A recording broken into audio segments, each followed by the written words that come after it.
Before Jesse Livermore ever risked a single dollar of his capital, he subjected every potential trade to a rigorous and unwavering mental interrogation.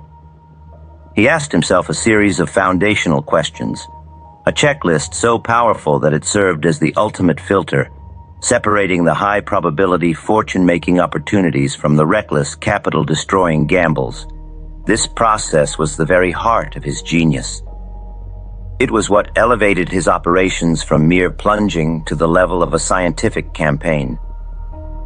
He understood that a speculator's greatest victories are not the result of a single brilliant hunch, but of a sound, repeatable process. To enter a trade without having first answered these critical questions was, in his view, an act of pure folly, a surrender to the whims of chance. He had learned, through the brutal tuition of his own catastrophic losses, that the market rewards discipline and punishes impulsiveness with a cold and unforgiving efficiency. These questions were not a complex algorithm, but a simple and profound framework for thinking. They were designed to align his actions with the market's primary forces, to ensure his timing was precise, to define his risk with absolute clarity, and to lay out a complete plan for managing the trade from inception to conclusion. They were his defense against his own human fallibility, a shield against the treacherous emotions of hope and fear.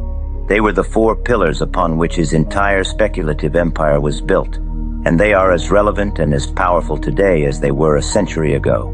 For those who are committed to a deeper, more methodical study of the principles that governed Livermore's legendary career, the essential text remains Edwin Lefebvre's 1923 masterpiece, Reminiscences of a Stock Operator. It is a book that transcends time, offering profound insights into the unchanging nature of markets and men. We highly recommend the edition that features a unique, detailed chapter-by-chapter analysis by Max Davidson, an interpretation specifically designed to translate this century-old wisdom for the modern reader, making its lessons more powerful and accessible than ever before. A link to this essential edition has been provided for you in the description below. The first and most important question Livermore asked himself before any trade was this: what is the overall trend of the market? This was not a minor consideration. It was the foundational inquiry upon which all subsequent decisions rested. He knew, with an unshakable certainty, that the greatest profits were never made by playing for small, nervous fluctuations against the primary current. The big money, the fortune-making money, was only ever found by identifying the great sweeping movement of the market, the bull or bear trend, and aligning oneself with it from the very beginning. He stated it as a simple, almost childishly obvious truth. The thing to do was to be bullish in a bull market and bearish in a bear market. Yet he knew that this was the very principle that the vast majority of traders, in their eagerness for constant action, consistently violated. They would attempt to sell short in a roaring bull market, picking at tops, or they would try to buy bargains in a collapsing bear market, hoping to catch the bottom. Livermore saw this as a fool's errand. It was to fight an irresistible force, to stand in the path of an express train. His first job, then, was always to diagnose the character of the market as a whole. Was the great underlying line of least resistance pointing upward or downward? This was not a matter of guesswork. It was a conclusion drawn from a dispassionate study of fundamental conditions, the state of credit, the health of major industries, the flow of capital, and confirmed by the behavior of the market's own leaders. He would study, he would analyze, and he would wait, often for months, until the character of the market was, in his mind, unmistakably clear. Once he had answered this first great question, it established the strategic direction for all his subsequent operations. If his analysis told him it was a bull market, he would not entertain a single bearish thought. He would not sell a single share of stock short. His entire focus, his every action would be directed toward identifying and capitalizing on opportunities on the long side. Conversely, if he determined that a great bear market was underway, he would not buy a single share, no matter how cheap it seemed. He would only ever operate on the short side. This discipline prevented him from ever being caught on the wrong side of the primary controlling force of the market. With the great strategic direction established, he would then turn to the second, equally critical question. Is this the right time to act? This was the question of timing, the element that separated a profitable campaign from a costly and frustrating failure. It was not enough to be correct about the market's general direction. One had to be correct about the precise moment to make a commitment. To act too soon was to be whipsawed by the market's normal reactions, to have your capital and your confidence eroded before the real move began. To act too late was to miss the bulk of the profit. Livermore's answer to the timing problem was his masterful concept of pivotal points. He would not enter a trade simply because he felt the market was going up. He would wait with an almost inhuman patience for the market itself to give its signal. He would identify the critical price level, the pivotal point, at which a stock, if it crossed it, would be confirming the start of a major sustained move. This was his psychological moment, the point in time and price where his opinion and the market's own action converged. He had learned the catastrophic cost of impatience early in his career. He told the story of a time he was certain a great bull move in cotton was imminent. He was so sure of his analysis that he could not bear to wait. He jumped in, buying a large line, only to see the market stagnate and drift, forcing him to sell at a loss. He repeated this 5 times, his impatience chipping away his capital. Finally, in disgust, he gave up. 2 days later, the real move began, a massive explosive advance that he missed entirely. It was $1 million lesson in the importance of waiting for the market's own perfect timing. This second question, then, was his ultimate defense against his own eagerness. It was a mandatory pause, a disciplined check on the impulse to act before all conditions were favorable. He would form his thesis, he would identify his pivotal point, and then he would do the hardest thing in all of speculation. He would do nothing. He would sit and watch, sometimes for weeks, waiting for the price to reach his predetermined entry point. Only when the market itself had confirmed his judgment by its own action would he consider risking his capital. The journey of a speculator is often a solitary one, marked by the intense pressure of making high-stakes decisions alone. It is easy to lose perspective, to be swayed by the noise of the crowd, or to falter in your discipline after a series of setbacks. This is why we created this channel, to serve as a constant source of these timeless principles, a place you can return to, not just to learn, but to recalibrate your mindset. If you are committed to the path of a professional speculator, subscribe to our channel and return to these lessons.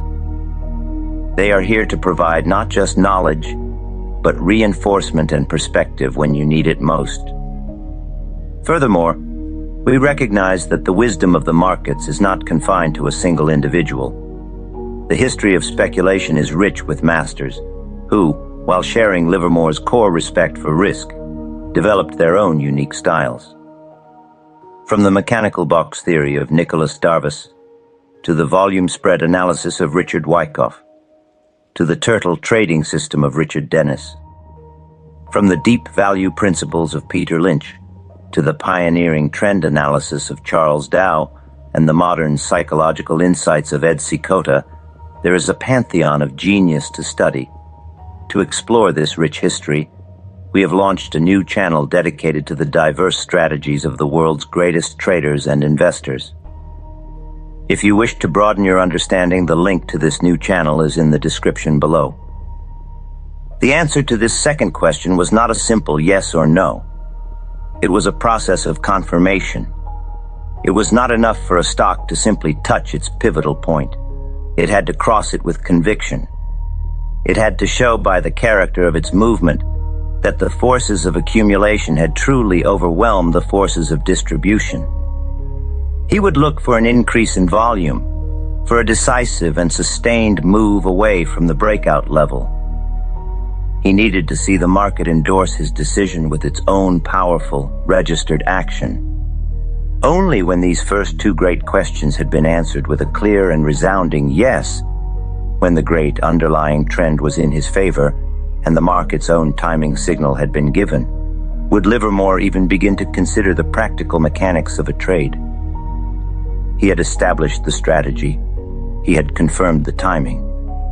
He had put the great probabilities on his side. This disciplined two-step process of interrogation was what separated him from the crowd. It was the foundation of his confidence, the source of his poise, and the reason why, when he finally did act, he did so with a level of force and conviction that made him a legend. The third question, asked only after the trend and the timing were confirmed, was this: what is my risk? This was not an afterthought. It was a non-negotiable prerequisite to placing any order. Before he committed a single dollar, Livermore had to know with absolute certainty the maximum amount he was willing to lose if his judgment proved to be wrong.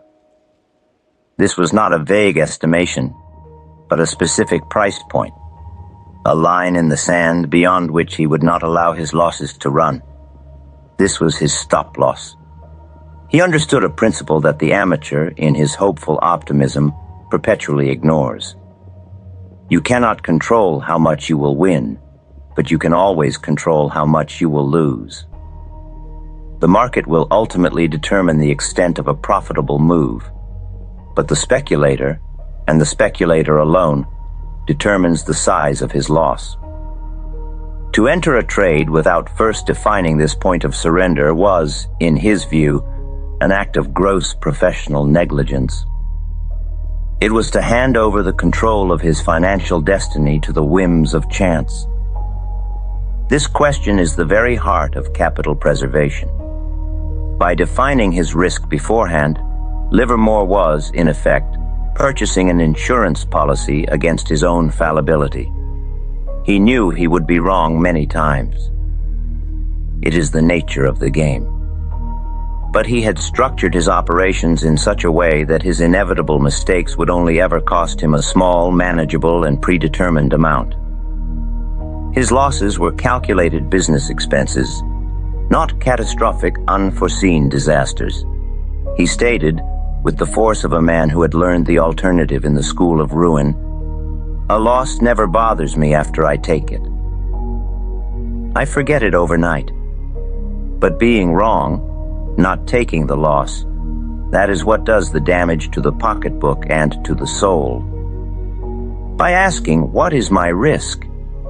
and defining his exit point before he ever entered, he preemptively solved the psychological problem of taking a loss.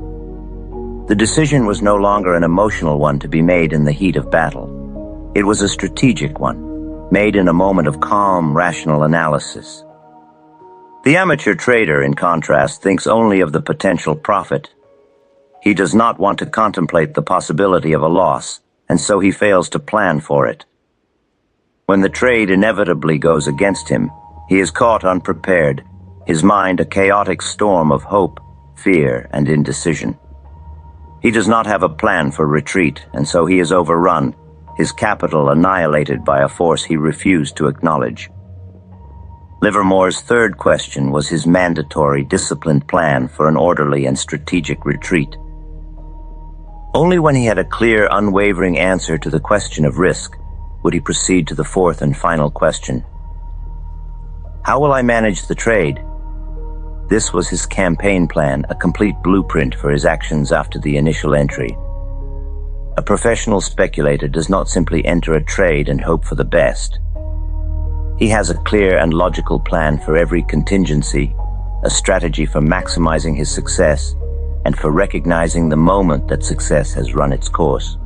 The first part of this plan addressed the scenario in which his initial judgment was proven correct. If his probe, his first small commitment, showed an immediate profit, what was his next move? The answer was central to his wealth-building strategy. He would add to his position. This was the science of pyramiding, of reinforcing success. His plan was to buy on a rising scale, his commitment growing only as the market itself continued to validate his initial thesis. He was not just a passenger on the trend. He was an active participant, pressing his advantage with calculated aggression. This plan to pyramid was a direct consequence of his confidence, a confidence born not of ego, but of the market's own favorable action. He knew that the greatest profits were made from the great swings, and to capture a truly great swing, one had to have a substantial line. His method of scaling in allowed him to build this substantial line with the minimum possible initial risk. The market itself was financing his larger commitments through the profits on his earlier, smaller ones. The second part of his management plan addressed the exit. He had to know before he ever bought a single share the signals that would tell him the move was over. This was not a price target plucked from thin air. It was a set of observable market behaviors, the very same ones that formed his exit rules. He would be watching for the reaction without a rally, the sign of trend exhaustion. He would be watching for the definitive break of a reversal pivotal point, the mechanical signal that the great line of least resistance had finally shifted. This comprehensive plan, formulated before the trade was ever made, was what gave him his legendary poise. He was never caught by surprise, never forced into a state of panicked indecision. He had a rule for every scenario. If the trade went against him immediately, his stop-loss rule was his command. If the trade went in his favor, his pyramiding rule was his command. And if the great trend finally showed signs of faltering, his exit rules were his command. He had removed his own fallible, moment-to-moment emotions from the process. He was not reacting. He was executing a predetermined, well-reasoned plan. These 4 questions, then, form a complete hierarchical system of thought. They move the speculator from the broad strategic overview down to the specific tactical execution. The first question establishes the great primary condition of the market. The second pinpoints the precise tactical moment to act. The third erects the non-negotiable defense that guarantees survival. And the fourth lays out the complete offensive and defensive plan for the entire campaign. To ask these 4 questions before every single trade is to transform speculation from a frantic, emotional gamble into a calm, disciplined, and professional business. It is to replace hope with analysis, fear with a plan, and greed with a methodical strategy for profit maximization. It is a process that demands patience, study, and a profound level of intellectual honesty. But it is the only process that provides a true and lasting foundation for success. This was the framework that guided Jesse Livermore through his greatest victories. It was his mental checklist, his unwritten code of conduct. It was the source of his confidence, the architecture of his discipline, and the reason why, when he saw an opportunity, he could act with a level of force and precision that made him a force of nature in his own right. He did not guess. He did not hope. He analyzed, he waited, he planned, and he executed. This was the mental game he mastered, and it remains the only game worth playing.